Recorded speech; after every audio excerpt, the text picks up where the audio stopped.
Hey, how's it going, guys? My name is Michael and welcome back to my YouTube channel.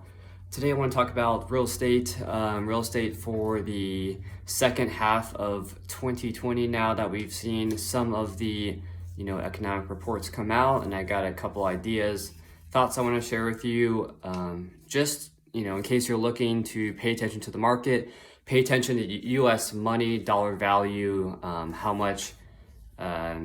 how capable is the US dollar today, and do we expect a change where the money you have now might not be worth what you have in the future due to inflation. So a couple notes I got. So currently what I'm seeing in the US housing market, specifically in the Midwest primarily right now, is that and this is probably a trend across the United States. So housing inventory is still high in demand, but there's still a very low inventory. And this is primarily due to the millennial generation becoming, and actually is now, the largest working force generation today in the United States. And so as we are getting older, we want to move out of apartments and own our own home. And because a lot of the housing market is still saturated with not much developers building houses and an older generation still living in homes, the millennial generation now is facing this struggle where there's really no houses on the market. And this is a really good time for a seller out there because you might have only a few houses in your local area that are on sale, and they're worth so much more now just because there's no options available. So that's a big trend right now.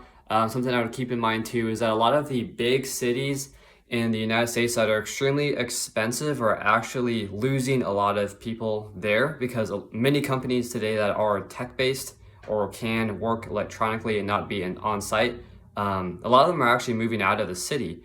So particular states, for example, California is extremely expensive. People are leaving there left and right now, trying to go to a cheaper option. That might be Arizona. Colorado is actually extremely expensive, but people are still moving into Colorado just because of the hype, and it looks really nice there. Chicago is dying out in population. New York City is losing a lot of people.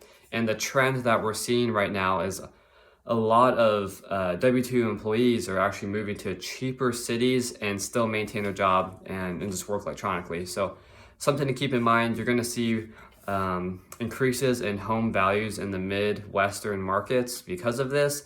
And over time, probably the next year or so, you're going to see a lot of homes that are on the West Coast, just the edges of the United States, that are extremely expensive. Prices should drop. We don't know when. It might be about a year before I see anything significant to actually happen, or if there's like a housing market crash, and then prices will dip. So that was my first note that I got here. Let's see. So if you are going to, if you currently own a home and you plan to stay put, you plan to stay where you are, I would highly encourage you to, refinance right now. If you look at the market trend on Freddie Mac mortgages, 30-year loans, 15-year loans, the interest rate is at the all-time low in historical data since like the 1900s. So if you like where you are, refinance. Keep in mind, you might not know, is that there are two refinance, or there's two interest numbers that most people don't know about. So there is a refinance interest rate number, and then there's also a purchasing finance number. So you might see a lower number between those two categories. Typically, it's going to be buying a home has a lower interest rate. So if you don't like where you are, I would encourage you to try to find something, and you're gonna benefit from the lower interest rate that we're seeing right now. I was talking to a bank recently, single family home, 30-year term, fixed. They quoted me 2.75, and I was like, man, that is such an awesome deal. Now, I can't find any homes though that I want to find in my price market, so I can't buy. If I want to refinance the current home that I'm at, bank was quoting 3.25, which to me wasn't really worth it. I'm locked in. It's on a 5-year one arm at 4%, so not too bad. But I don't really plan to stay at this current location, so it's not worth me just refinancing for not even a point lower. If you can get a point lower, I would encourage it, and just do the math. So look at how much money you're going to save every month with the lower refinance rate, and then calculate out how long do you have to stay there to pay off those, essentially the closing costs on that loan that you're redoing. So that's another tip. Another one, so we saw recently, we don't know when it's going to take effect, but I am talking about the unemployment money. So it was like somewhere around $600, give or take, depending on the state you're at and the cost of living there. But the unemployment rate previously was $600 weekly for money, and that people realized they were actually making more money off of unemployment than actually having to work. So what we noticed is that a lot of people weren't even trying to get jobs again because you don't even have to work, collect passive income, and make more money than you did if it was at a lower paying job. And that was such a great deal for those individuals. Now, what we saw recently in August of 2020, the unemployment rate, the quotation for how much money people are going to get is around $300, $300 to $400. We'll see if that actually is enough for people to stay afloat that don't have jobs. And if it doesn't meet the demand or the market amount that people need to actually afford their current standard of living, we're going to see a couple things happen. There's going to be definitely foreclosures happening. I saw that the government is trying to delay foreclosures. So it's kind of a ticking bomb right now, really, in the market. We already know there's going to be foreclosures. The government is just holding down, trying to prevent that from happening because it's going to cause a cascade effect where tons of people are going to lose their home. And then it's going to be the same thing that happened in 2009. And then you're going to have people just kind of hanging out in their house still before they actually get kicked out because there's just so many things happening at one time. So if it truly shows that having that unemployment rate is not enough for today, then you can expect a housing market crash. And this is going to happen in waves.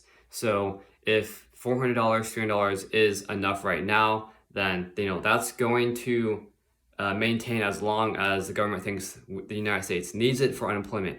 But the thing is, that eventually is going to stop because printing tons of money is just too expensive for the economy and it's losing the value of the dollar. First thing, we're going to see tons of foreclosures happening. It really depends on when the unemployment money stops or if it decreases to a point where people can't actually use it enough to keep paying their rent or mortgage payments. And then you'll see, in effect, 6 months to a year out from then. So keep that in mind. Don't forget that it's going to happen. Like, there's no way to prevent this. We've already seen the damage of the US economy and it's still happening. It's bubbling out in effects. They're just, the government is basically trying to delay the effects by printing more money. So keep that in mind.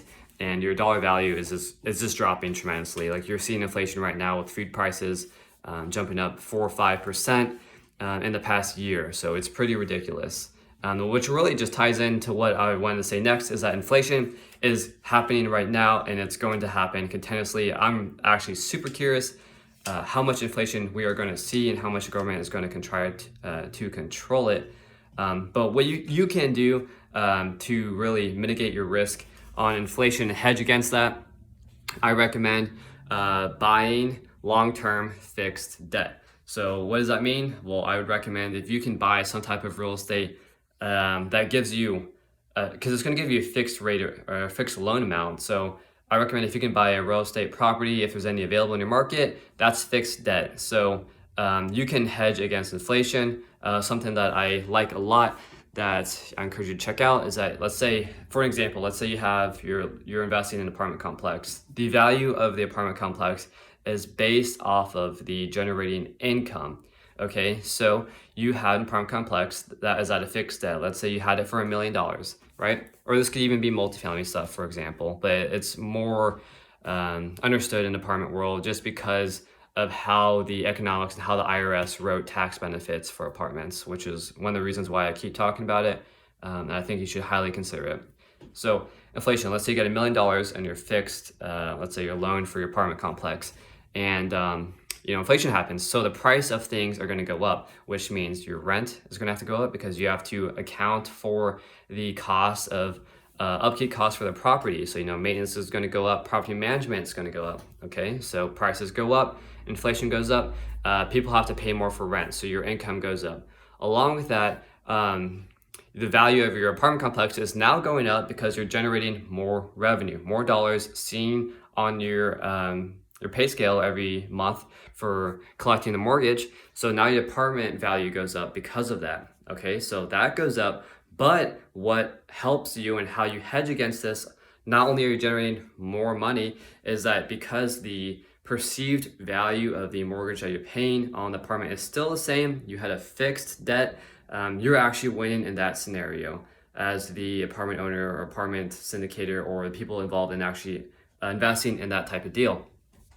You're still paying the old $1 million, but let's fast forward 5 years from now, that $1 million might feel like only $800,000 because there's just more money in the market now. So in this scenario, you actually come out ahead, which really brings me to my last point here, is that the way, at least at minimum, to hedge against inflation is that you don't want to do nothing. That is how the poor are getting poor. They don't put their money anywhere. All they do is hold on to cash, and cash is just losing value left and right now. We just saw the US is just printing over $2 trillion in money, and we're seeing inflation happen right now. So if you're not doing anything, I encourage you to invest in something and at least ride the wave of inflation. Let's say, for example, if you owned gold, the value of gold has been going up tremendously recently because the confidence in the value of the US dollar has just been going down. So I encourage you just to do something with your money and be smart with it. It's going to take time to learn, but you're going to want to at least make your money do something. So anyways, that's all I got for now. Thanks for tuning in to my channel, my YouTube channel, Growth Mindset. Definitely, share this video with your friends and start reading about hedging against inflation, because history just happens over and over again. Like, sure, how this current situation happened, that might not have happened previously in your lifetime or maybe your grandparents' or parents' lifetime, but the cycle of money is very repetitive. And if you can understand how money flows in the world, you can take advantage of each scenario, and whether that's inflation, deflation, etc. So hope that helps, guys. Stay money smart, stay healthy, stay fit, keep on learning and keep on grinding. All right, thanks for watching, and I'll catch you guys on the next one. Take care. Bye.